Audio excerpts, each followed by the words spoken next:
Hello and welcome to Spy Hard's podcast, where your hosts go deep undercover into the world of spy movies to decipher which films make the knock list. But remember, this information is strictly for your ears only. I'm Agent Scott.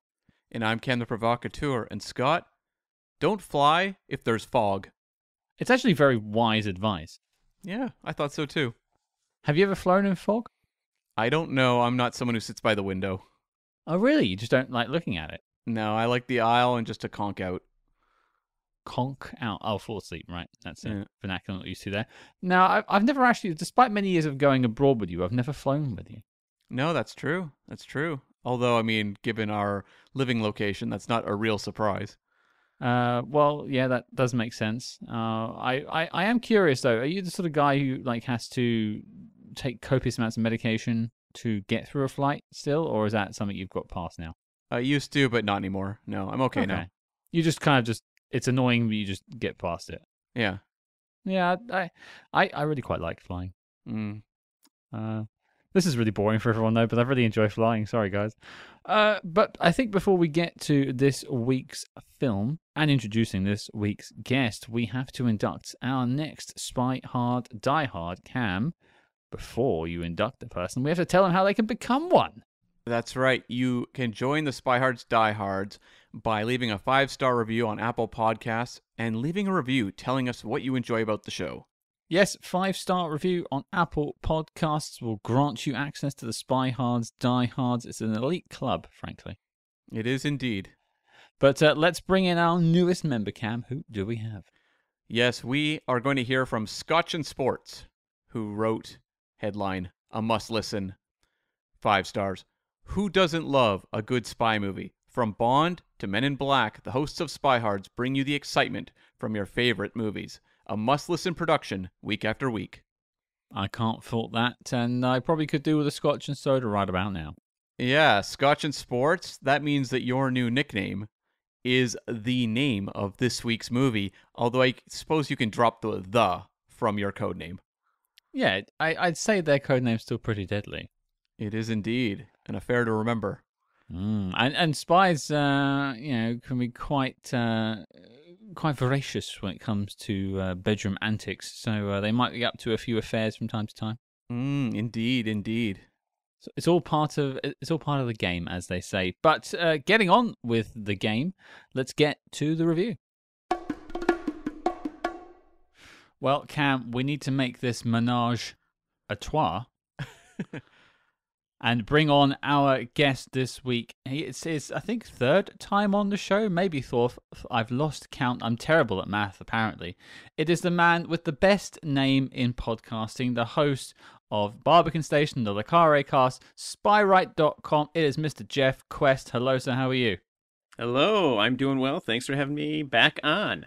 It's absolutely our pleasure. I can't wait to talk about this week's film. You definitely are going to be bringing the expertise we so sorely lack. One hopes. Setting the bar very high now. I'm getting nervous. My hands are clammy. Sweat on the brow. We'll see how it goes. Well, I think before we introduce the film, it's been a while since you've been on the show. I think the last time was me and you did was that a Spy Among Friends? Is that what we spoke about last time? Yes, yeah. Yeah, I think that was the last thing. And then before that, it was Day of the Jackal, I think, right? Yeah, that seems about right. But what's been new with you? What's been going on with the podcast? What's happening? Well, just been doing a bunch of stuff for Barbican Station, which looks at the books of McHarren and also the TV show Slow Horses. The new season is airing now, and that's been fun to be recapping that after each episode. And the Le Carré cast have just been putting out a bunch of episodes. Talked with his biographer recently because he just had a new book out, and also just, gearing up for the 50th anniversary of Tinker Tailor Soldier Spy being released. So. Oh, that's right. Yeah. And I was curious, Jeff, what did you think of the Pigeon Tunnel? It was interesting. I think Le Carré kind of got to put out his own version of his stories. He's a wily kind of guy, or he was, and so I think Morris had a tricky time trying to pin him down. At least that's what my takeaway of that. Yeah, I've been meaning to watch it. I'm going to be catching up once we get the kind of the holidays over with and I have a bit of a lull, but I've heard nothing but intriguing things about it. Yeah, no, it's very well done. So worth checking out. And for those who don't know, that's a documentary about Jean le Carré. Yes, yeah. Okie dokie. And it's a series of interviews that Edward Morris had with him before he passed away. And there's, it's got some dramatic reenactments, and it's pretty interesting a look at him and his views on his career and his life growing up, because he had a really wacky childhood. It's as long as it's a bit better than the documentary from George Lazenby about his life and times becoming Bond and all the reenactments in that film, because that takes some creative swings. Let's put it that way. Haven't seen that one, but now I wanna check it out. Oh, it's a must watch. It's fascinating. His interpretation of his career is wonderful. I wish I could see it through his lens. But I think we've already checked your credentials on the show. We know what your favorite spy film is, and you clearly love spies because you do 2 podcasts about it. Plus, you feature on Spyberry podcast from time to time as well. You like spies, and I think one of your podcasts plays in quite well to what we're talking about this week. So I'll throw the question over to Cam. What have we got lined up? Yes, we are tackling 1967's The Deadly Affair, adapted from the novel by John le Carré, and that novel was called Call for the Dead, and so it's a little confusing for people. And also, I think, isn't that his first book? But the first film that came out of his was actually the year before, which was Spy Who Came from the Cold, which was his 3rd book. That's right. Am I charting that right? Wow. Yeah, the novel Call for the Dead came out in 1961. And so it took, I guess, 6 years for it to hit the screen. Whereas, yes, Spy Who Came in from the Cold was 65. Okay. Now, it's been some time since we've spoken about the Carré adaptation. Was the last one The Russia House? Yeah, it was. Okay. So last year at this point, in 2023, is when we did that. And that was a very interesting film. So I'm looking forward to talking about this one. But for those who haven't checked out This Deadly Affair, oh no, Cam. ... more? More. Actually, I should have expected that from this film. Here is your synopsis. The Deadly Affair, from the author of The Spy Who Came in from the Cold. Charles Dobbs is a secret agent investigating the apparent suicide of a Foreign Office official, Samuel Fennon. Dobbs suspects that Fennon's wife, Elsa, a survivor of a Nazi German extermination camp, might have some clues, but other officials want Dobbs to drop the case. So Dobbs hires a retired inspector, Mendel, to quietly make inquiries. Dobbs isn't at all sure, as there are a number of anomalies that simply cannot be explained away. Dobbs... ... How are we doing so far? There's a lot of names in this synopsis that are unnecessary. There really is. Oh my heavens! Oh no! Right, here we go. Dobbs is also having trouble at home with his errant wife, whom he very much loves, having frequent affairs. He's also pleased to see an old friend, Dieter Frey, who he recruited after the war. With the assistance of a colleague and a retired policeman, Dobbs tries to piece together just who is the spy and who in fact assassinated Fennon. Well, okay, no words for that one. No words.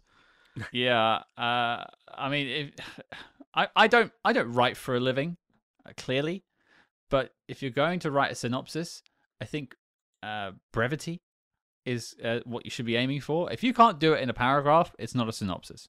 Fair enough. Yeah. Well, I'll throw it over to you, Jeff.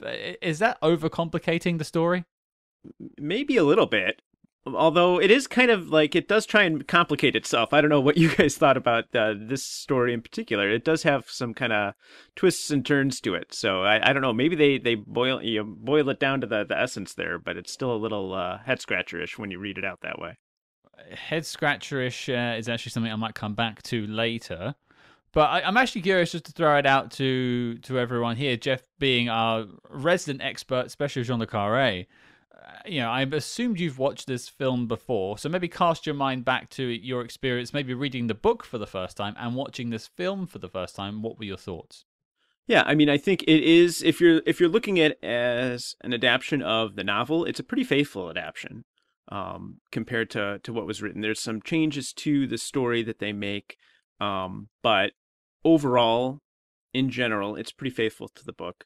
The book, I would say, is thought of as kind of stronger, but not lesser Le Carré, of his earlier work. It's not the best. It's better than a couple of the other ones. His second book was kind of a step backwards. I think most people feel like before he had his breakout hit of The Spy Who Came in from the Cold.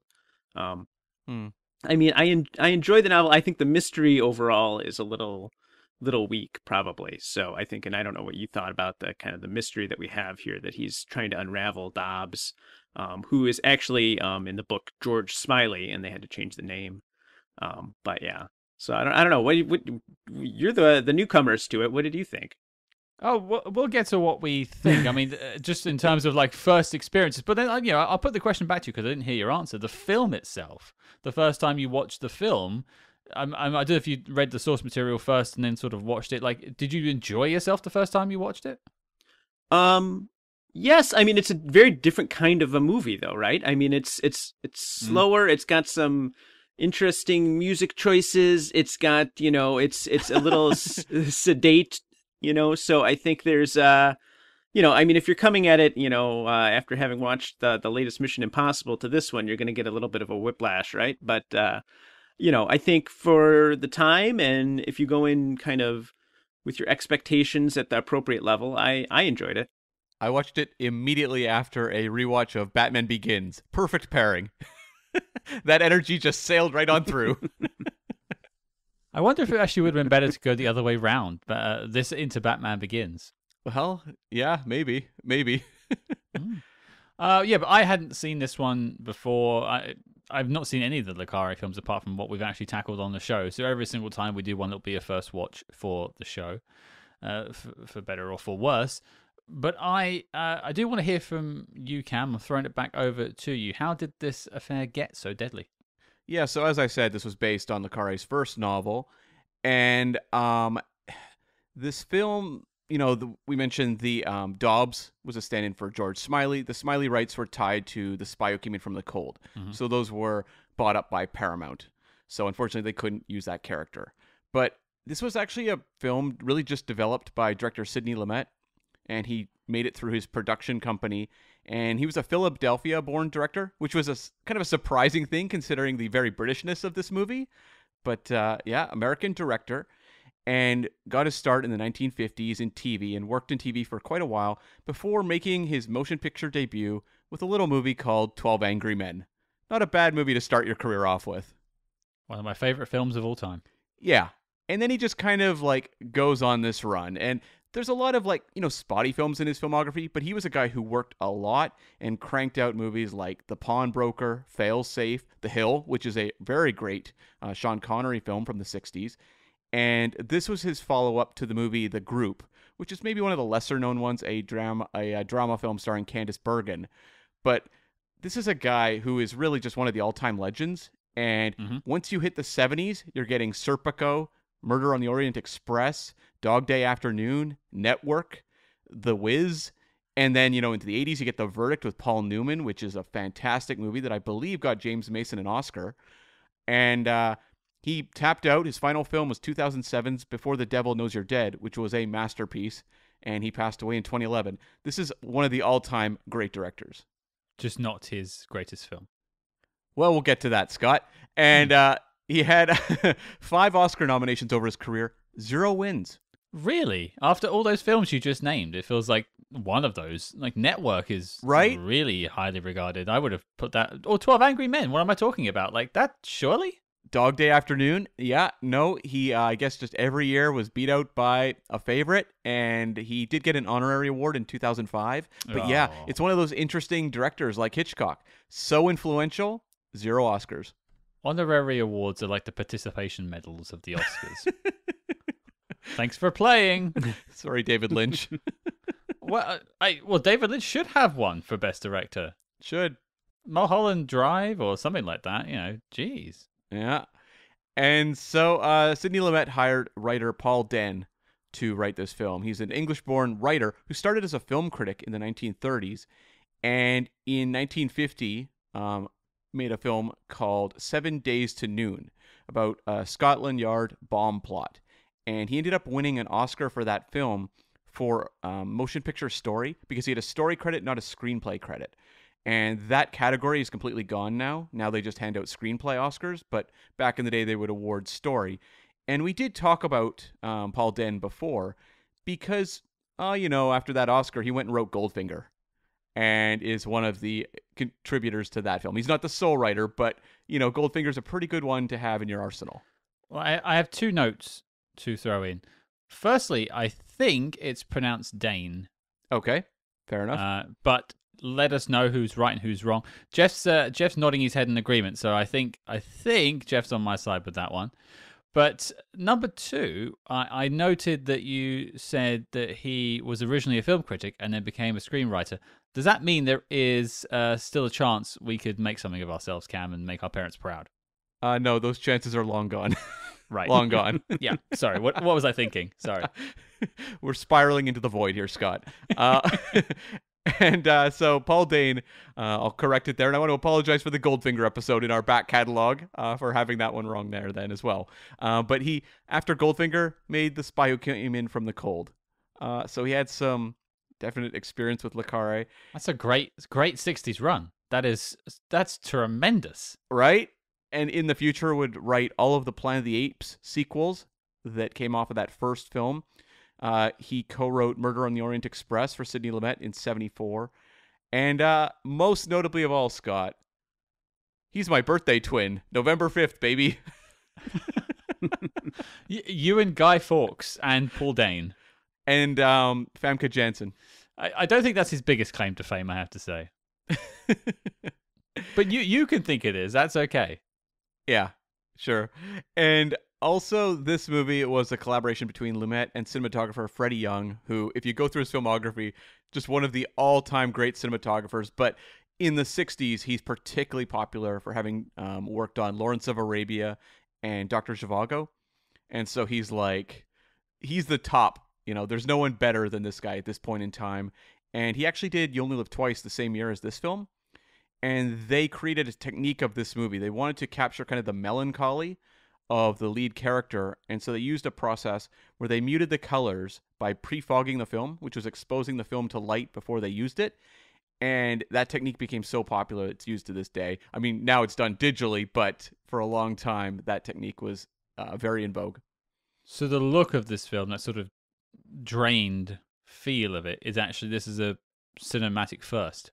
This is where it comes from. Yeah. And it's interesting when you search, making of stuff for this movie, there's not really a lot online. And it tends to be when they do talk about it, like, for example, on Turner Classic Movies, on their entry on this film, they only talk about that process. And, that's the movie's big achievement. I picked up the Indicator Blu-ray release for this, and it's actually got quite a few bonus features, but not a lot that are specifically for this film. I think that's probably where the problem is. But there's an interview with the guy who did the camera work for the film, and a couple other bits and bobs about the film. Also, a tour of London sites where things were shot, which for me was quite fun because I know a lot of those places and lived close to one of the places this film was shot, so that was quite fun. But I suppose there's not a lot of living people to talk about this film. Okay, so what was more exciting, finding the locations in this film in your own backyard or Harry Palmer's house? Oh, I really like Chelsea Embankment, so it was this film, I have to say. Those boats in the finale of the film, that was literally 10 minutes from my old house. Oh, interesting. Okay, and this movie had a budget of $1.4 million, and I couldn't find box office numbers for it, but from what I read, it was very acclaimed, but it was pretty much overlooked in the marketplace because it was such a crowded spy market. This is 1967. There's a lot of competition, and I think maybe this movie, and we'll talk about it in a few minutes, but maybe a little too muted and quiet for something to stand up against You Only Live Twice and some of the Flint stuff out there. Well, we've gone back and forth on what was the most important spy year in the 60s, whether it's 66, 65, 67. We did The Naked Runner just before Christmas, 1967. Again, didn't have the best reception, but another spy film in 1967. A big year but again, also didn't reach audiences because you didn't even mention Casino Royale, which, For a reason. why didn't you mention Casino Royale, Cam? Come on. It was a big hit, to be fair. Yeah, and of course, You Only Live Twice, and that's just. I think there's a Matt Helm film here, all sorts of stuff. I think there's a Flint film this year. Mm-hmm. There's a lot going on, so I can understand why this sort of got lost in the ocean of spy movies. But yeah, Jeff, I'm just curious from your side of things, not to sort of review the film or anything like that, but from your perspective about someone who talks about books more often, is this adaptation highly regarded among book fans? I would say in general, people who like Call for the Dead, the novel, appreciate the movie because it is pretty faithful to the story. So I think folks who enjoyed the book enjoyed the movie generally. Okay. And the top 3 for the year: number 1 was The Graduate, number 2 was Disney's The Jungle Book, and number 3 was Guess Who's Coming to Dinner. And as I noted, this movie was acclaimed but overlooked, but the BAFTAs were part of that acclaim. And so it was nominated for Best British Film, Best British Screenplay, British Actor for James Mason, Foreign Actress for Simone Signoret, and British Cinematography, Color. And it lost all of those nominations. A Man for All Seasons swept the BAFTAs that year, which was a huge film at the time. And the exception, of course, was the Best Foreign Actress. That went to Anouk Aimée for A Man and a Woman. But I have to believe, had this movie come out in a year where you didn't have A Man for All Seasons, it might have performed quite well. Well, I was just going to throw it back at you, Cam, being a guy who pays attention to award seasons. Not that you were around in 1967, but, Just missed it. So close. Just by an inch. Knowing what came out that year, do you think this deserved to win any of those nominations, or being nominated was about right? I mean, it feels a little too small to, I think, walk away the winner. A Man for All Seasons, that did win the Oscar as well. And it's a very, very, very good film. But even by Oscar standards, it also seems kind of small. Sure. So it was kind of an interesting year where I think Hollywood had not quite figured itself out. The late 60s gets kind of weird because they're combating television. And so they're going really big on incredibly long films. Like a lot of movies, say like Dr. Dolittle, that are 3 hours long for no good reason. And they're just trying to compete. And so you have a lot of kind of British dramas that cross over and do quite well, like A Man for All Seasons or this film. Although this one didn't do as well, but it still made some bit of an impact. And then you just have a lot of spy kind of stuff, a lot of blockbuster type material. And it's not until the 1970s where suddenly you really get that kind of string of movies like the ones Sidney Lumet worked on that are the real upper tier Best Picture winner kind of stuff. Okay. So almost like a warm up for him for the big films he'd do in the 70s, despite 12 Angry Men, stuff like that. That makes sense. And I do understand the argument this one being lost in the shuffle that year. So yeah, makes total sense. But should we get to the review? Just a couple quick things. I'll mention John le Carré was not particularly enamored with this adaptation of his work. Yeah, he just was like, Was that his exact quote? Yeah, that's an exact quote. And I'm going to assume that it could have something to do with the fact it comes out after The Spy Who Came In From the Cold. That one is such a sensation that it might just be oh, this isn't as good as that one. Any insight on that, Jeff? Yeah, I mean, I think le Carré was always kind of prickly and kind of a little bit of a control freak over stuff. I think he had a little bit more involvement with The Spy Who Came In From the Cold. He was kind of consulted. This was completely, he didn't have anything to do with it, right? And so I think there's a little bit of that at play as well, right? Where since he didn't, they made some changes to the story that we could maybe talk about later. He might have said at the time that he didn't like. I think as time goes on, it proved that he actually really did appreciate some of the stuff that the screenwriter decided to do. I wonder, too, at the time, if it's just kind of also this Dobbs character. It's not the character that I created. There's a little bit of a disconnect even for me, just personally watching it. Yeah, I mean, it's unfortunate that they couldn't use the Smiley character because he was tied up with the rights for The Spy Who Came In For the Cold, which, if you look at that movie, I mean, Smiley is just a teeny little tiny portion of it. So that might have rankled as well. And, Smiley was always his most favorite character. So seeing anybody kind of mess around with that, I think always had his antenna up. And he was always kind of on guard. So that might be at play as well to why he wasn't as enthused with that adaptation. Yeah. Well, I'm sorry if it's jumping on something that someone's going to bring up in the actual review shortly, but I am just curious from you, Jeff, in terms of being someone who's read the source material.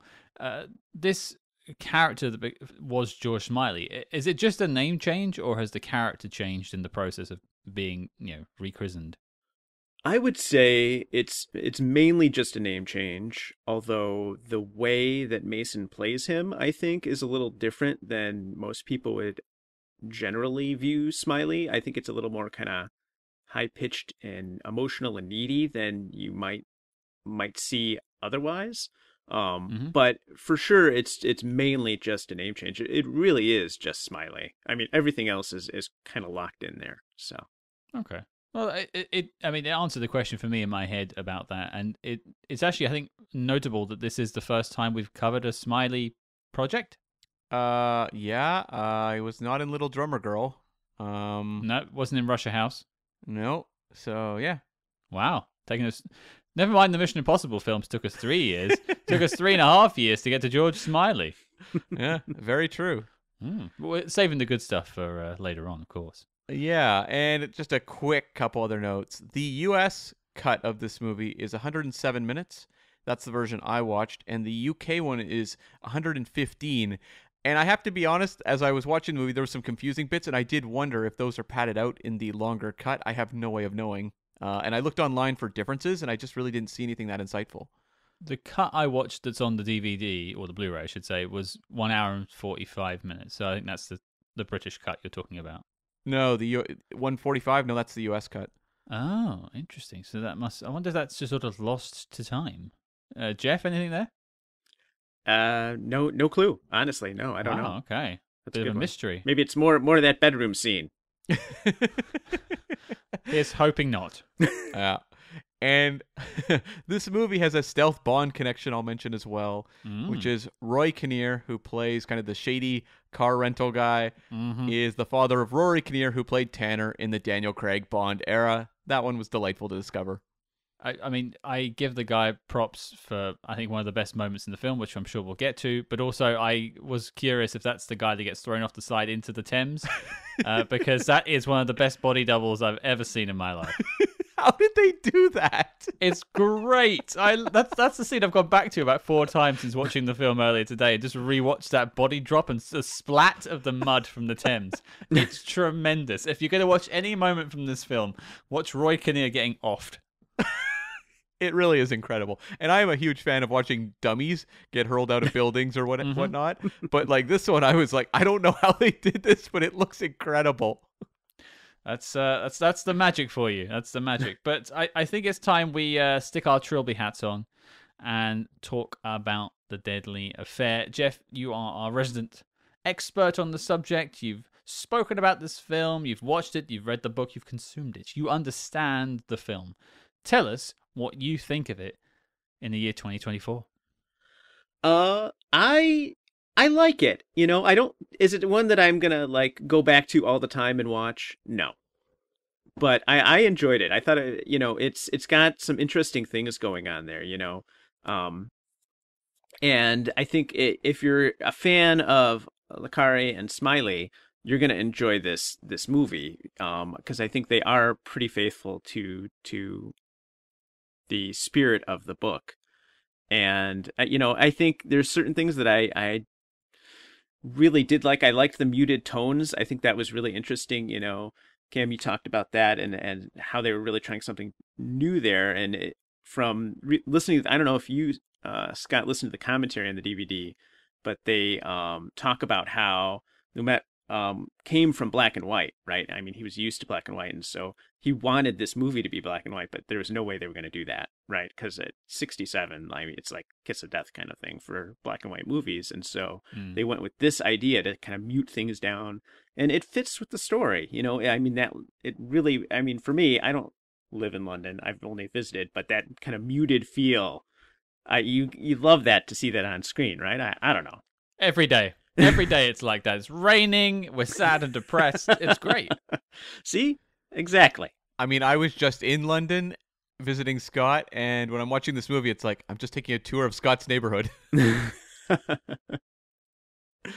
I mean, I think they really did do a good job. I mean, the whole movie starts out right at St. James Park, and a location that you still go. Like I was there in February and walked across that bridge, right? And it's that captures that. And guess what? When we were there, it was just kind of the same feel. It did have that kind of muted feel for whatever reason in February. So, I thought all of the location stuff in London was amazing. And the way they filmed that.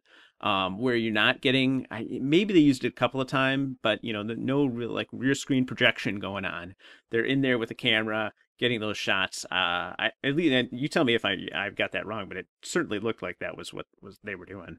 It looked real to me. I mean, the locations weren't necessarily where they said they were, but it looked great. I mean, seeing. Just outside London, Sunbury and stuff like Barnes and Chelsea Embankment, Battersea was in there, Wandsworth. Great to see my old haunts. And, I know what you mean. And also on Cam's trip, he didn't mention this, but we did also walk in St. James's Park. But I think the bridge we're talking about was closed due to a marathon that was on at the same sort of time. So we couldn't get the full tour of St. James's Park, but we have been there together. Oh, I didn't even connect that. That's where, okay, cool. That's where we were walking after we did the Churchill War Rooms. Oh, interesting. Okay. There you go. Your London tour was better than you said it was. Did I say it was bad? I deserve a 5-star review on Yelp. Okay. TripAdvisor. That's it. That's the one. Yeah. Well, and I loved how they filmed it there too, because like it's right by, it's like the corridors of power. They're doing that one little scene. They obviously would walk right from there, like when we stayed in London, we were staying in this Airbnb where I could look out and see where the old MI6 headquarters used to be, I mean, so like all of those kind of locations are right there. And so they kind of played right into that, which was fun. No, I mean, in terms of capturing the spirit of the time, I even think down to the details of, the office stuff. When they're just talking in the office, having a coffee when they came in really early, when the guy offs himself very early on in the film. That just feels like an office in London in the 1960s. Not that I was there, but I've seen a lot of recreations in a lot of films and documentaries. That feels like that sort of spy life, the reality of it all, that sort of grainy, gritty stuff that we saw in things like the Ipcress File. It's no glamour. No, it's a very grounded, real spy world versus some of the glossier stuff we tackle on the show. No, exactly. So it sounds like, Jeff, you're a fan of the film, which is good to hear. I'm going to throw it over to Cam. What did you think? I really enjoyed this one. And I think my track record with Le Carré on the show has been not great. The Little Drummer Girl film was just not very good. And I didn't really connect to the Russia House very well. No. I really enjoyed this one. I liked kind of the blending of the intrigue, which I just thought was very involving, and I liked how small scale it was. It was such a small little event, this job interview that then turned into a suicide, and the way it kind of like got messier and messier, I just found myself so drawn into that. But I liked the kind of the combination of kind of the business of espionage with the personal, and the home life of Smiley, or Dobbs, I guess. Dobbs is the proper name in this film. I like the way that it kind of like these two stories working in unison just ratcheted up the tension throughout. Like I could feel the character being put through the ringer. And so like there's so much fun to this movie, just watching like the tension build and these relationships, but also just like so many unforgettable supporting characters in this movie that I had so much fun hanging out with. This is much more of a hangout movie than some of the other Le Carré films I've seen. And it just felt to me like a movie that it's beautiful to look at. I had fun walking around with these characters, try to solve a mystery, even if I didn't understand the mystery at certain points. My one issue was like, I think like there is a twist to this movie that I was not aware was a twist because it was so telegraphed that I was like, well, is this a mystery? What are we trying to figure out, guys? So like aspects like that didn't necessarily wow me ultimately. Like I don't know this is going to go as like, the premier Le Carré adaptation in my life, but it was a movie I really did enjoy watching. I am glad that I have Jeff on the show. Thanks, Scott. to be on your team, Cam. I have to say, because this one, it didn't quite work for me. I have to say, it isn't without its moments of brilliance. I think there's some wonderful things I enjoyed. I mentioned Roy Kinnear. I think some of the characters in this film are deliciously interesting that I want to see more of. The inspector, I think, was great. I can't remember the actor's name, but there's a lot to enjoy. Like the pub scene, just felt like a British pub, like a working class pub. That felt bang on. They nailed that. I actually quite like the Quincy Jones jazz score. It's weird, but it's like fun. But and also, Cam and I are in a sort of cuckold relationship ourselves. He likes to make me watch. So I understood what Dobbs was going through in this film. I felt for him. But I had so many, like, it's too long, it's too slow, it's too plotty, and I hear everyone saying that's what this type of film is, and I understand it, but maybe this type of film just isn't for me. And sometimes I watch these films and they do rise above. I really enjoyed The Russia House. It actually worked for me, unlike yourself, Cam. Yeah. And so it's not like I am adverse to these kinds of films, but I just found that this plot was overly confusing at times. The pace just drops off at one point, and it doesn't really ever revive until like the dying 2 minutes of the film when they're down by Chelsea Embankment. And I think you could argue that the smattering of interesting characters throughout could sort of wake you up and keep you going throughout, which it did a little bit. It's hour and 45-minute film, but as you said, it's 1967. There are much more interesting and exciting films coming out this year. No, not just Bond. There are other stuff happening too. You stick a Matt Helm film on, it could be bad, but I'm not disinterested in it. It's more laughable, perhaps, at times. This, I was just sort of staring at, bleary-eyed. I mean, I changed the title to The Sleepy Affair. And so, there are bits that work for me. There are bits that didn't. Much like all films, I had my problems with it, and I'm sure we'll talk about it. But unlike the two of you, this is not a winner for me. In contrast to The Russia House, what did you appreciate more about that one? I cared about the love story of The Russia House. I felt that really worked for me. That's really interesting, because that was one of my big issues with Russia House, was that I didn't connect with that at all. I thought that they have really good chemistry, Michelle Pfeiffer and Sean Connery. It's hard for them not to have chemistry in this film. Whereas your lead here is, I made a cuckold joke, and that is actually probably an element that we'll get into. He is a classic cuckold. I'm not using that sort of internet slang that people use now. He is in that relationship. His wife is sleeping around and using it as a power over him, and he seems to draw some sort of pleasure from that scenario, because it seems to be like an arrangement that they have. And that's not necessarily a detriment to a person. That's your preference. Now, I understand that completely. But he is your protagonist. He is your lead. You're meant to be shouting for him to solve the puzzle and win the day and grab the lady and, ride off into the sunset. It's not a Western, but you know what I mean. And I see him in this film as a meek man who doesn't like his life, and all he has is solving this crime. And that's more like a noir pulp thriller from the 30s, which is not my thing. That's kind of what I responded to, actually, and I had a question actually for Jeff, because he's obviously the master at Le Carré stuff here on this podcast. The older man, younger woman trope, that's also in Russia House. Is that something he tackles consistently in his work, or are these just kind of like standalone examples? Yeah, I mean, in this case in the book, I don't know that there's this big of a age gap in Call for the Dead. It's not, that's new to the movie adaptation. Definitely there's other later works where there are some of these kind of weird, wonky age gap things going on, but in this case, that was kind of more part of the movie versus something from the book. Oh, that's interesting. Which personally, that didn't really work for me. I mean, it was like, wow, she looks like she's like just graduated from high school. He looks like he's like, ready for retirement. This is really kind of creepy. Well, there's a moment where he says, or she's begging him to sort of show any passion for their relationship, and she says, "Just throw me out," And he said, "Oh, that didn't work for us last time. Remember when we were in Stockholm?" And I'm like, "How long could you two have been dating?" Should I be making a phone call to the public services right now? Because I'm concerned. Yeah. I don't know. Like, to me, it felt like the more realistic outcome to this sort of relationship. Whereas with Russia House, it's like this like sweeping romance, and I'm like, come on. Whereas in this case, I buy that this older guy is just like, I can't do this. I'm sorry. It's breaking me. I've got no energy left. Help. I'm wondering why Cam is seeing himself more in Dobbs than he did in Sean Connery in Russia House. I'm just putting the question out there. I'm just saying. I aspire to be Dobbs at this point. Well, I know I'm not quite as on board with it as you two are, but let's talk about things that we liked. And I've definitely got stuff to mention. But Jeff, I'll go to you first. Something you really like about this film. I loved the relationship between Dobbs and the inspector. I thought those two were great. Like you've got Dobbs is kind of like this Spock character. Mandel is like Dr.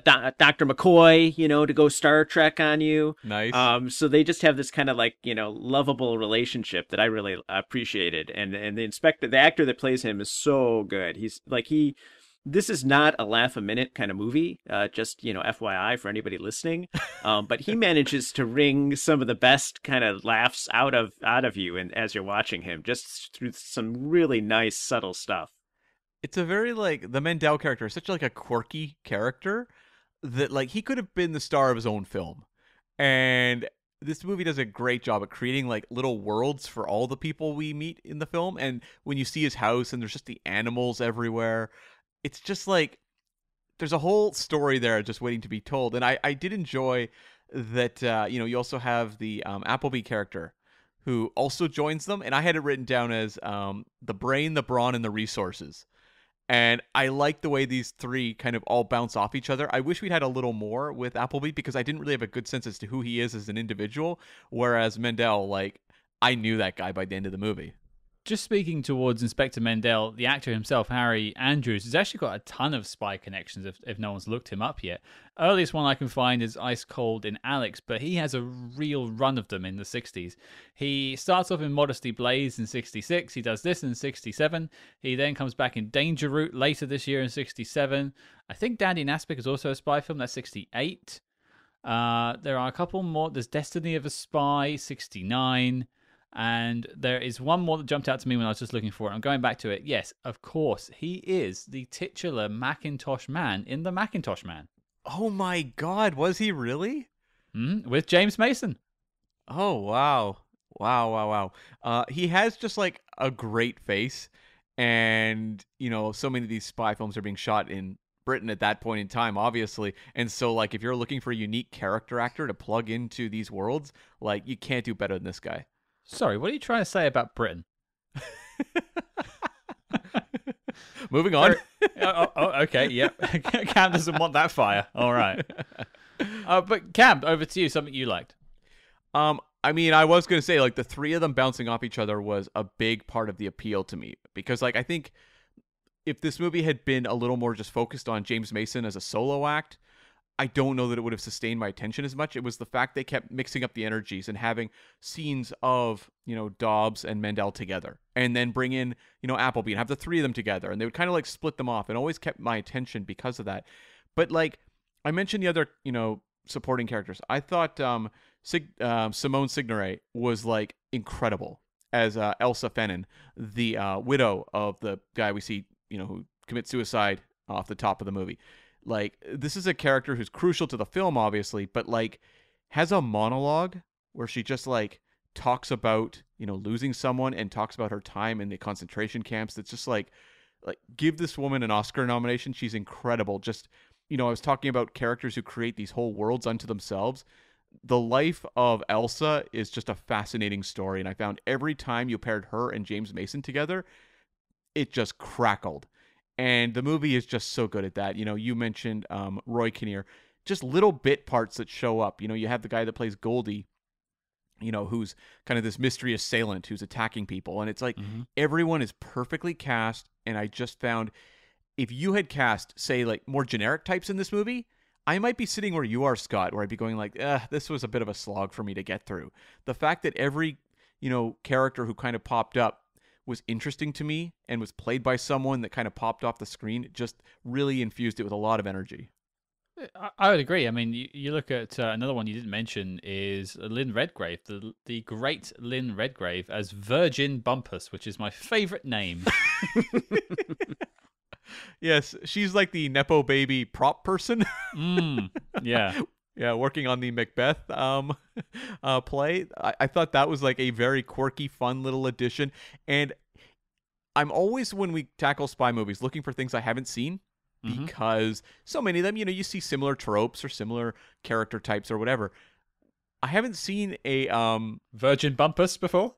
well, that, but also like a spy movie with like a sequence set around Macbeth. No. And having like a big theatrical ending contrasting the events with, what's going on in a play of Edward II. Like, it's things like that kind of make me sit forward and go like, I haven't seen anything like this. I can look at the finale and be like, oh, I've seen kind of like The Man Who Knew Too Much, the way you have the scene in the Royal Albert Hall. There's that similar kind of suspense, but this felt much more like theatrical in a way that I just found really involving.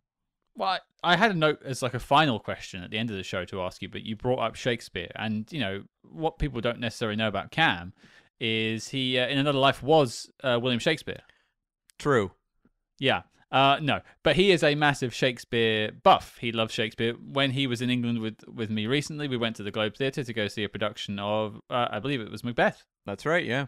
Yeah, funnily enough to this film. It was a great night out. But I actually had more of a structural question, and Jeff can jump in on this one too, like what the source material did with this, because I'm curious as to, is having Macbeth and Edward II in this thematically involved, or is it more just the fact that the RSC were available to do Edward II?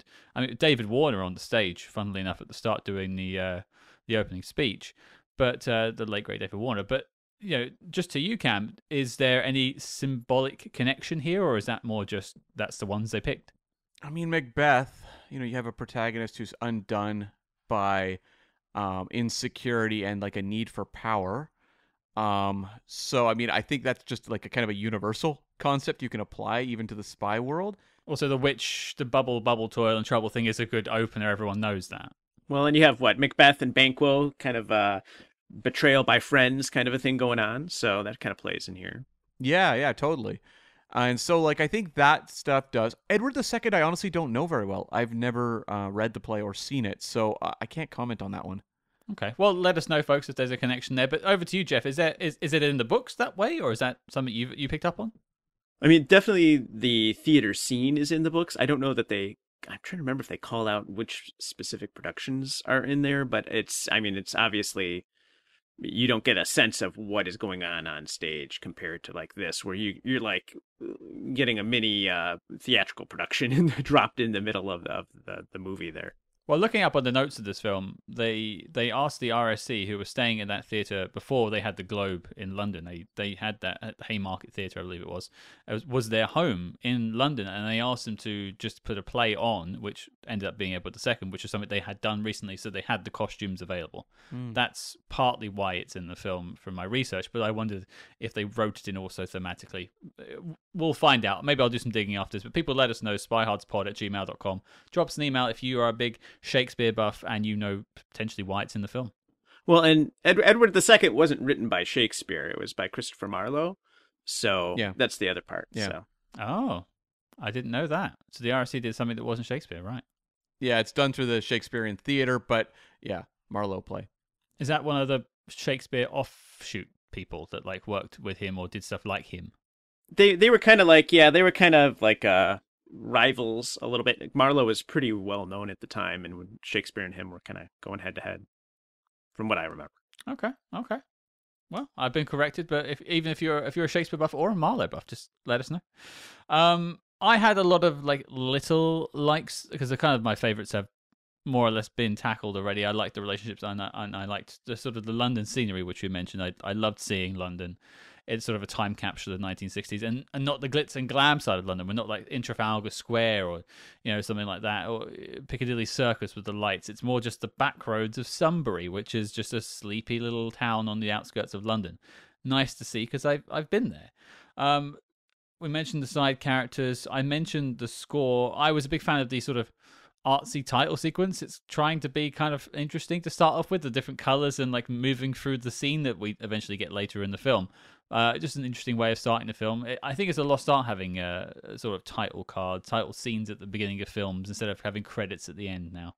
Yeah, I miss them. And these ones, I liked how modest they were, but they did a really good job at kind of capturing that bleak mood that carries over the rest of the film and pairs very well with the kind of that cinematography we talked about that's so effective. And the Quincy Jones score.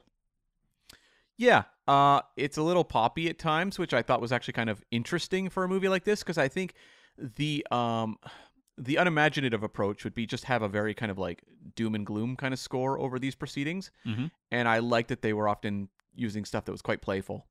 Yeah, absolutely. The thing about the title cards too that I love is at the end, right? You get that. There's something about a movie. They throw up the end at the very end and it cuts to black. I mean, like for me, I love that. That's just like it, just something about that. Now when you got to sit through 12 minutes of credits, right? It just feels right. No post-credits teaser you have to wait for. Yeah.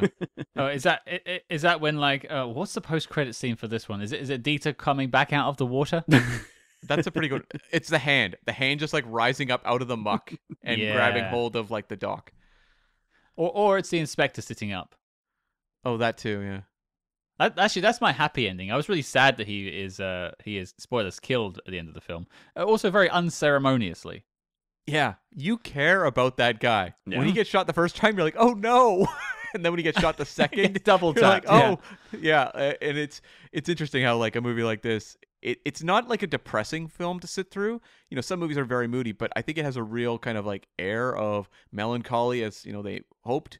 And I think like that death just feels so sad, and just kind of like the fact it's never acknowledged afterwards, I thought was actually kind of appropriate. Mm. And like you speak about the characters, there are defined characters. You speak of the inspector. We go to his house very briefly, and he has like a menagerie of birds and other animals in his house. Bizarre choice, but it feels like something that genuinely would happen. It feels like a real human being with quirks and everything. Who takes care of those animals? What now? Yeah.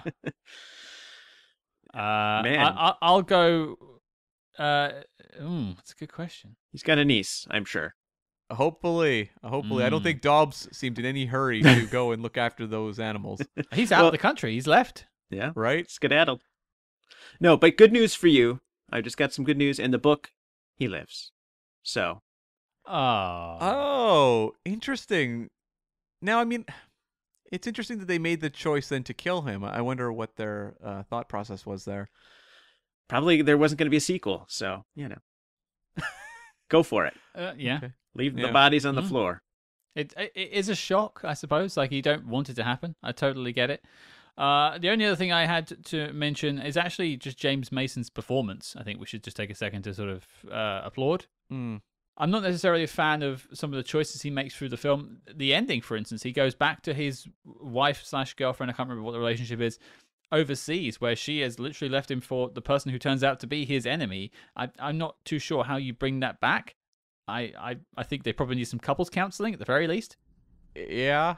It's very clear that there is some need that is being fulfilled having them together.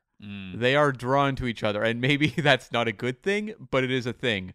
And I think that makes it that much more compelling to watch, because for whatever reason, these two crazy kids cannot separate, and just watching kind of the fireworks and the shifting dynamics, I always found interesting. And much like our relationship too, Cam. Exactly, yes. Well, I think, supporting actor to Mason's mustache as well. We got to give some credit there. Ooh, it's a good one. It's a good mustache. Great mustache. Just in terms of his performance, though, I mean, I've seen James Mason. James Mason has wowed us, I think, every time he's appeared on the show. Even films that didn't make the knock list, like The Macintosh Man. He is... It's funny that comes up again. He is just astounding to watch, and he understands the world that he's in a lot of the time, but he's able to feel quite grounded and real. Like that psychotic MP in The Macintosh Man all the way through to a villainous baddie in North by Northwest. Or the movie The Five Fingers, which was the last James Mason movie I think we tackled, and that made the knock list for us. And he was incredible in that. There's something about espionage films that really just suits his acting style. I think he likes to go quite big. At times, yeah. Yeah, he can be very restrained, but then he'll have his big moments. Like there's a emotional reaction he has when he finds out that his wife has been seeing Dieter, and it's a real like gasp and like clutch the the arm of the sofa kind of moment. But it definitely made me sit forward. To be fair, at that moment, I was more worried about the plates of cheese and crackers that she dropped. What a waste. I can't remember. Did you guys talk about how James Mason saved Buster Keaton's movies? Did you talk about that in the general? I don't remember. I'm assuming not, so go for it. He bought Buster Keaton's house, and as they were doing renovations, they knocked down a wall and found his old projection booth that had all of his movies that had been lost, and so they transferred them over, and that was how they were all saved. So, Go James Mason. I am right. This is Mason Hards now. I've renamed it. Spy Hard's icon. He's not a villain. He's the savior of Buster Keaton. So. We interrupt this program to bring you a special report. Red Alert Spy Hards, we are shaking things up over on the Patreon page. That's right, we are launching an exclusive new show where we tackle the exploits of the small screen's greatest secret agents, like Jack Bauer, George Smiley, and beyond.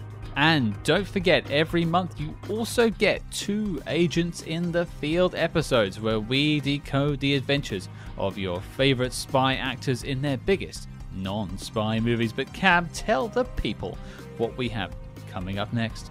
Scott, for our first OSS episode, we are going to take a look at the 1989 Ian Fleming biopic, GoldenEye, starring Charles Dance.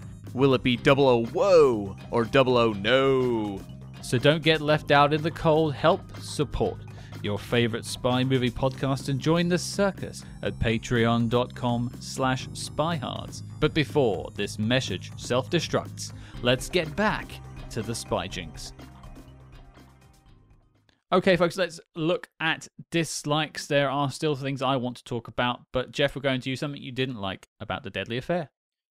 For me, and I know you said you kind of appreciated it. I don't know. The score was just a little jarring to me. It just didn't quite fit the vibe of the movie, I thought. So that was one thing that, they listened to separately. I loved it, right? Like if I'm not watching the film, I thought it was really great. But like paired with the movie, it was like there were 2 separate vibes going on here, and I didn't feel like they meshed together very well. So that was kind of one of the things that I was less than impressed with in the movie. It is an interesting choice to make this like kind of British restrained spy film and then bring Quincy Jones over to score it. It's a real like best of both worlds situation. I guess it just depends on whether that ultimate flavor appeals to you or not. I thought it was, I guess it's not going to go down as one of my all-time favorite spy movie scores, but I at least was like, oh, that's interesting. And there was a movie, Scott, was it the last Matt Helm one? Where it was like a score that was just like a nightmare. And it was similar era, and it was like a very poppy, playful score, but it was just like nails on a blackboard. I think it was The Wrecking Crew. And wasn't it The Ambushes, the third one? It's one of the later ones. But like to me, that is like going with something poppy that just drives me crazy. Whereas this one I thought was a little more, it was endearing. I'm on board for it. I did find it quite interesting that there is basically a theme that is created for the film whenever James Mason's character is being downtrodden by his wife. Yeah. There's like a particular like jazzy tune that plays, which is not really what you would score those sort of moments of your relationship to. You're having a massive row, and it's like it's like that's not the choice I'd make. Maybe it's a bit of a business as usual. Like that's just their soundtrack because it's always happening. Yeah, like that's the record that's always playing in their room, basically. And records just go round and around and around, and they never, yeah. It rhymes. Until there's a record scratch. They even do that in there one time, so. And it's perfectly timed. Like, she turns around and goes to sleep and smacks it down, and then the record goes, and it's like, and he leaves the room. Well played. Very well played. Cam, a dislike from you? Okay, so I mentioned this up front. There's a mystery involving the Dieter character played by Maximilian Schell. Mm-hmm. And they are kind of like dropping this name Zontag throughout the film. Who could be Zontag? Who could be Zontag? And there's really only one individual it could be. And I was Who's not English. who's not English, and they mentioned, he's from, I believe, Austria, and you're like, well, Zontag, the way they're pronouncing it, you're like, okay, I feel like it's this guy. And so I was waiting for kind of like a swerve or something, and boy, did it never come. They just gave me the obvious. And I think it might work for me if I just had a better sense of like, or not a better sense, but just like more investment in the relationship between the two men. There is clearly something going. They're very, very close, and I began to wonder if it was almost bordering on something romantic. I got that impression too. The scene on the couch, right, where they have like their hands around each other, kind of thing. And it's the embrace is very tender. Yeah. And this is actually an interesting moment to bring up. Paul Dane, the writer, was a homosexual man, right? And there's strange moments of like almost homophobia in this movie, casual homophobia, we can call it that. But it's being written by a gay man, which is this interesting duality that exists in this film. But yeah, there is tender elements between James Mason and the Dieter character that you do genuinely feel like they have had times together. And you have like the revelation that Dieter has been seeing Anne, and the response to that is just absolute horror. And then you also have the scene when they're at the theater, and he realizes that Dieter is Zontag, and like runs out and is throwing up in the sink. To me, that shows like a level of emotional investment that goes beyond just, that's my old friend from war or something like that. Like there's a closeness there, and there's a horror to that revelation that I can accept going through the character of Dobbs, but I just wish I felt more of that relationship on screen. Yeah. I think their first introduction, they just like it. It's so almost over the top, kind of like the way that they play it for whatever reason. Like it's like so over as far as they're so excited to see Dieter, and they're just like kind of bouncing around off of each other. It's like they're almost giddy, in a way that didn't feel natural compared to everything else that we've kind of seen in the movie, right? It's this kind of kitchen sink drama almost, and yet here there's just like it's over the top. And so I think for me that was what made that relationship between Dobbs and Dieter hard to kind of jibe together. I mean, there definitely is some kind of odd vibes going on between them, and that certainly does come through in the book as well. Where, Smiley and Dieter have this kind of strange kind of relationship as far as deeply caring about each other in a way that is maybe not purely on a, agent and agent runner kind of level, but it's not like something that's ever dived into in the novel either. But yeah, there's just some weird dynamics going on there.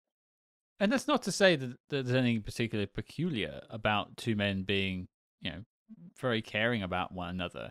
But I think Jeff's bang on there, that it does stand out from what's happening around the film. Until the point of that scene, you've never seen James Mason go above a 4. No. Even when his wife is basically like tearing him a new one, he is just like, I'm so sorry, okay. But he sees Dieter, and he's jumping into his arms. Hello, been a while, talking about old code language and stuff from when they were spies together. And it just stands out. It just stands out. Yeah, and I mean, he's much more intimate in scenes with Dieter than he is with Anne, which I thought was also notable.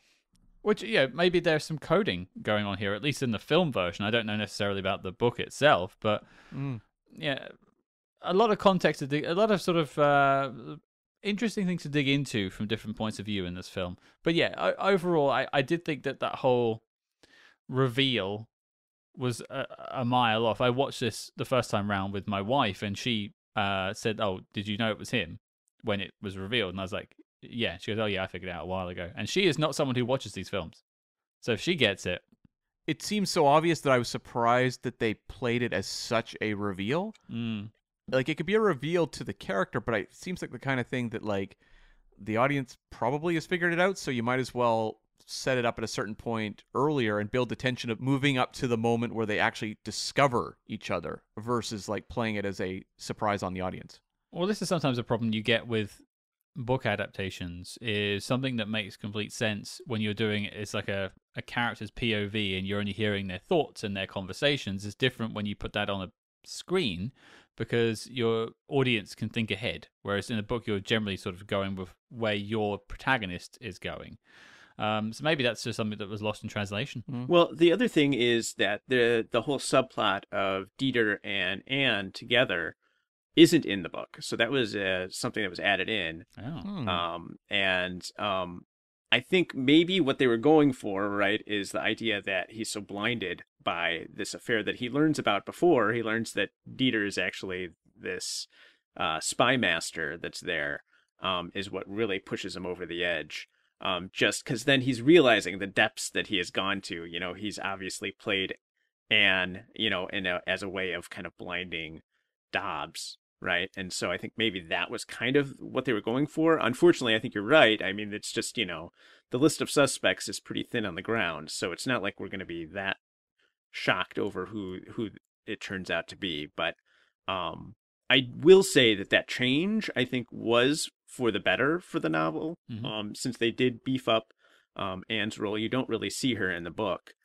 She's gone. She's already left him. And so, okay. Yeah, so having her here, there, and this betrayal, I thought it worked. And then I think the interesting thing is you see that similar dynamic. Le Carré actually kind of steals for a later book, which is kind of interesting. And not that I think he'd acknowledge that or say that that's what he did, but it's very clear that we see that subplot reappear later in another one of his novels. So. I will jump in with my dislike that I haven't really spoken too much about, and it's actually bouncing perfectly off of what Jeff just said there, because you said it worked for you in the sense of having that Anne character being the sort of foil for James Mason, having his number basically in a way, and also sort of bouncing off the Dieter point is I just think this whole subplot of James Mason's failed marriage, I think they're married, I can't remember, failed relationship, let's just put it that way, is a real distraction from the plot. I know it adds a layer of shame, and there's a lot of shame in this film, a lot of him feeling like he has absolutely nothing. There's a pretty marvelous discussion of when Anna tells him, you know, you've always treated me with like kid gloves, and your job was such fire, and I kind of want you to do it the other way around.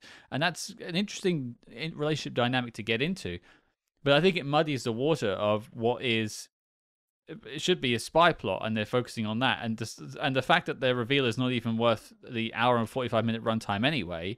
I'd almost rather they spent more time coming up with some more changes to the plot to make it more twisty, and then you get to the reveal at the end, or make it a different reveal. I don't know, but that whole, you know, there's 20 minutes maybe in this film of them just together, James Mason and his partner, and it does add a richness to the character. It does add a few extra layers and makes him more human. I understand that, but I just found it a distraction.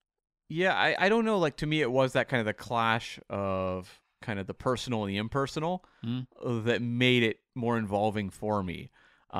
Sometimes, I mean, it's tough because I'm talking about like some of the other drier spy films, but like if you don't have kind of a human element, sometimes I run the risk of checking out. Like if it feels a little too mechanical or cold, and I like that there was kind of this kind of passion going on in James Mason's house that stood in contrast to kind of the more methodical kind of breaking down of the conspiracy. Sure. I do, obviously, I understand your point of view on it too. It just, for me, it just felt to sort of detract from any tension I was feeling from the film when we would go back to just hearing about their relationship. Like when she turns up at his hospital bed after he was attacked by the pub, and there's this like, you know, would it be okay if I kiss you? And he goes, no. I just think, why are you saying that to your wife? Maybe I just can't put my head into that headspace. You know, having a wife personally, I don't know how you could be that way with someone you love, and he clearly loves her. But that's a complicated human thing, so maybe that is interesting, and it just doesn't work for me. I completely get it if you like it. But I think before we get to the knock list, I'm just going to throw it out for final notes, final points, final questions. So, Jeff, over to you. Is there something you want to bring up you haven't mentioned yet? Well, you know, I didn't get to say one of the things I disliked was that Dobbs shows up to the play late. Like, what kind of jerk is? I mean, that's like, if you want to make a jerk case, like, geez, you know, it's already started. He's showing up late. Come on, and it's a surveillance. What's he doing? He's a bad spy. Yeah, never show up late to like a play or live performance. It drives people crazy. But you know, I think that for me, the theater performance stuff, it just, there was too much of it, right? I mean, it went on too long Mm-hmm. as far as I could, it was like, well, we paid it. I could just, you hear that producer like, I paid him. We're going to see it. Put it on the screen, kind of a thing going on there. So I just thought that was a little awkward, but, and that part I didn't like. I did love like the whole sequence in the bar, was just great when, Inspector Mandel goes on like that just beatdown of Scar, and then there's the other cops there. They're just like, nothing to see here, just walk away all day. I mean, that's like how I imagine every night at a pub in London going. That's basically it, right? I mean, that's how it is. I can only imagine. So I mean, it gives me vibes of like classic British cop shows, like The Bill, or going further back, like Dixon and Doc Green. Very British shows here. I'm sorry, folks, for everyone who's not in the UK, but that sort of old school copper. Right. Yeah, like I did love that sequence of him confronting and dragging Scar out into the alley. Like that was just, it's like this movie is filled with scenes like that just kind of like popped for me. And I will say though that I did have an issue that half the time when Scar was talking, I couldn't understand what he was saying. Oh, really? I found that accent to be truly challenging. Oh, okay. That's that sort of divide there. I got that completely. So that must just be an Atlantic issue. Yeah. Well, I'll just add about Roy Kinnear. I think just I gleaned about him earlier. I praised him, but I think he is some of the most fun bits in the film come from him. His polyamorous relationship with his two wives, a little bit of bigamy going on there, very interesting to be happening in the 1960s London, and also just like seeing his daughter. Where's your dad? Oh, he's at the pub with me mum. Oh, which of your mums, or whatever it was. Like finding out how casual she was about having two mums was actually very forward thinking. Yeah, a lot of kind of like little worlds unto themselves in this movie. Absolutely. Yeah, I can't, it's not a very chasey kind of a movie. This is not an action movie, but the one chase sequence we do get where Mandela's chasing after Elsa Fenton, I thought that was great. I mean, just like the way it was edited and cut together and the locations that they used. Again, I just thought that one really worked for me. There's a little bonus feature on the Indicator Blu-ray where they explain how that shot was done through Victoria bus station. And they shot it whilst the cameraman was in a wheelchair. So they're sort of shooting slightly just below the hip upwards, getting that tracking shot. And I think it was either the cinematographer or Sidney Lumet actually pushing the wheelchair. One of the two. A little bit of fun there. Cam, any notes for us? I really love the production design. Like all the apartments look kind of like sparse, like James Mason does not live a glamorous lifestyle as a spy, stands in contrast to some of the more fanciful spy stuff we tackle on the show. And even when they're just going to like spy offices, it's like file cabinets, pretty stripped down stuff. Really enjoyed that aspect of the world building. A couple other things. James Mason versus Maximilian Schell. I appreciate that the movie tried to convince me that James Mason would win. Yeah, it really like I think it was just trying to say that like the rain was on his side. Is that what gave him the edge in the end? I guess so, because that is not a fair fight. That's a real like I don't know. That's like the Karate Kid going up against. Yeah. Well, he had that cast right on his hand that he was kind of smacking him with, so I maybe that gave him the edge. What was that made of? Did they make casts like of lead back in those days? Because he whacks a few people with that, or maybe it is just Maximilian, and like he just falls like a ton of bricks, like a stack of bricks, a form of bricks, some bricks. He falls like them. Yeah. Great death scene though, when he's crushed between the boats. Or is he? Oh, ... post credits. In terms of my notes, I did mention spotting David Warner in the Edward II performance. Very young, bit of acting there for him. Maybe one of his earliest credits. I'm not sure. And I just wanted to throw it out. I mean, I did think on our Tenetometer, which is our scale of plot complexity. This is ranking quite high, and yet it isn't. Do you know what I mean? Like it purports itself to be a very complex spy thriller because it throws these complications in, but really it is just this guy from overseas is trying to. What is he trying to do?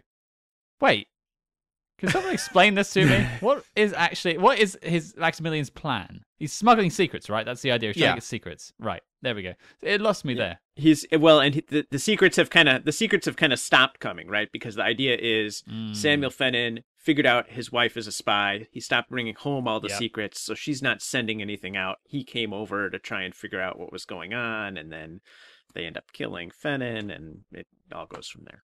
This is why you're here, Jeff, to clarify. But yeah, I'd say like on a scale of 1 to 10, we haven't really like set out the scale of the 10-atometer. I'm just saying it's kind of high.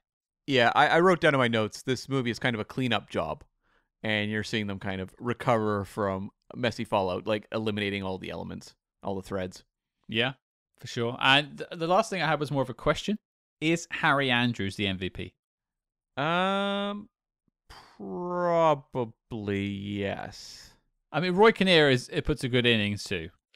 I would say he's the male MVP with the actress playing Elsa, the female MVP. Yeah, she's really great. I mean, then they talk a little bit in the commentaries like how she was originally like she in her younger days was a beauty. You know, she was well known as being a beautiful actress, and she just went into this like wearing a little makeup. She went and picked out the ugliest wig possible. She really went in there deep on that. So I thought she was great too. But yeah, Harry Andrews, like fell asleep every time you see him. He's falling asleep on screen. I thought that was great.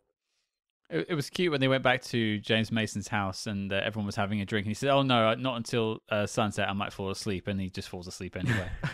And he's on surveillance and he falls asleep in the theater. How does he do? Mm-hmm. What is he doing? I thought that, Simone Signoret gave the best performance. Okay. But that Mendel was the most fun performance. Okay, much like the Oscars, we're going to split to best man and best woman. Is that what we're doing here? Okay. Or we're doing Golden Globes comedy and drama. Right. He's the comedy winner. She's the drama winner. Sure. Great. Yeah, I'd vote for that. They both get my vote. So yeah, perfect picks there. All right, now it's time. Knock list. I don't think a single Le Carré adaptation has made the knock list yet, Cam. Well, look at the two we've tackled. That's fair. That is fair. I mean, if we had tackled Spy Who Came from the Cold or Tinker Tailor Soldier Spy or something like that, and none of them had made it, I think people would be hitting unsubscribe in rapid succession. We have not talked about those movies yet, though. Oh, we will. Don't worry, though. They are coming. We just have to pass these things out, and the heavy hitters have to be put in between other films. So we will get to those films. Don't you worry about it. But the question is about this week's film, The Deadly Affair.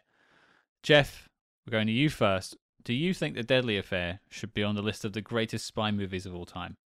I don't think I can say that. No, I mean, and that's hard being a Le Carré fan, but I think you just rattled off a couple of other Le Carré movies that definitely, in my mind, should be. But this one, I think I can give a pass on it. I enjoy it though. It's a fun one to watch. Okay, well, that's 1-0, all still to play for. Cam has, I think, probably the deciding vote right now, or certainly deciding where my vote will go. What do you think? Yeah, it's a no for me. I really enjoyed this movie. I thought it was fun to watch, but it doesn't kind of like stand head and shoulders above the pack the way I look to, most spy movies that make the knock list to kind of that hit that level. And I don't know that it has kind of the level of cultural impact that I can also look at as well. So it's a movie that I would recommend people watch. It's my favorite Le Carré we've tackled so far on the show, but not quite, I think, belonging in kind of the upper pantheon there. Interesting. Okay, so 2 no's. My vote means nothing, which is great. So I'm going to go for yes, just based on the performance of Roy Kinnear. Wow. What more do you need? Of course, it's a no from me. I was probably the least happy with this film out of the 3 of us. But it's not without its good moments, its fun moments. There's interesting characters, interesting scenes. I think it is one that is worth checking out if you're looking to dive into the Le Carré adaptation territory. I'm not sure if I would pick this as my favorite of the 3 so far. I think that would still be The Russia House. But if that is number 1, this is number 2, not far underneath it. Little Drummer Girl is somehow 7th. Sure. Despite not having done 3, 4, 5, and 6. Actually, Jeff, what were your thoughts on Little Drummer Girl from '84? I haven't watched that one yet. I've heard the amazing commentary from you all and have decided to do a pass on that one. So Fair enough. The BBC adaptation is very good. It is. That one is really good, though. I like that. Yeah. I'd say everyone go check that out instead. But that's for you to pick, folks. But there you go. 3 no's. The Deadly Affair turned out it was quite deadly and is not making the knock list. The dossier on the film is complete and filed as classified. Another Jean Le Carré in the bag. And speaking of Jean Le Carré, Jeff, thank you for coming on the show to grace us with your knowledge once again. For people who want to hear more from you, I mentioned the shows on the top, but where can people hear more from you? Sure, yeah. I mean, definitely the Le Carré cast, if you want to hear more about his novels, and you can find that there. And I'm also covering all of Slow Horses at Barbican Station, Spy Right, that's right with a W.com. You can find all that stuff there.